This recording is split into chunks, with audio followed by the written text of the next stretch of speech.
start in Chapter 6, Section 1, an Introduction to Chemical Bonding. One of our objectives is to define a chemical bond. A chemical bond is when atoms gain, lose, or share electrons to become more stable. So why atoms form chemical bonds? To have a full set of valence electrons. By gaining, losing, or sharing electrons, they'll become more stable and they'll have lower energy.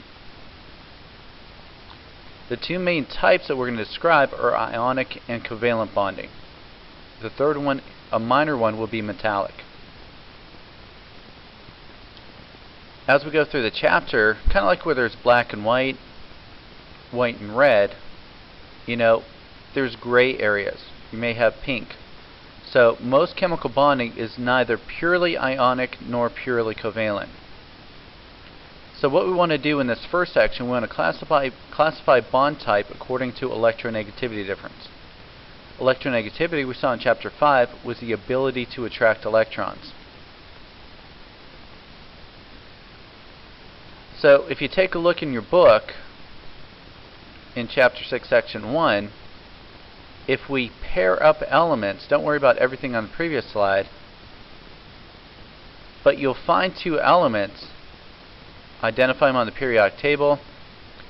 So when it's a metal and a nonmetal, that's why we learned that in Chapter 1, a metal and a nonmetal, one will gain electrons, one will lose electrons, it'll be an ionic bond. Two nonmetals will be covalent. When it's a metal bonded to a metal, it'll be metallic. We'll see that throughout Chapter 6. So in Section 1, when you bond hydrogen and sulfur, when you find those on the periodic table, hydrogen's an S1, sulfur's a P4.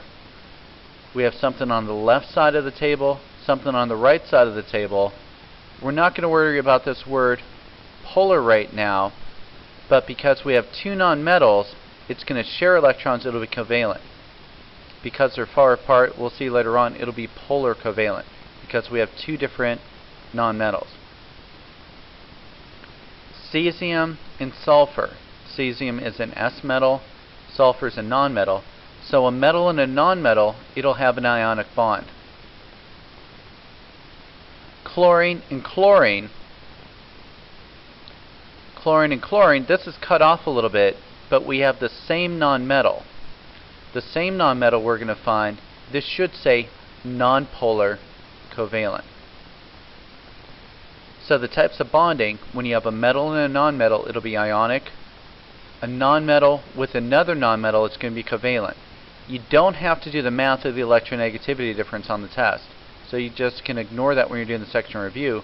The main thing you're going to look for, a metal with a nonmetal, one will gain electrons, one will lose electrons. The metal likes to lose electrons and be positive. The nonmetals gain electrons will be negative. So a metal and a nonmetal will have an ionic type bond. Two nonmetals will share electrons and have a covalent bond.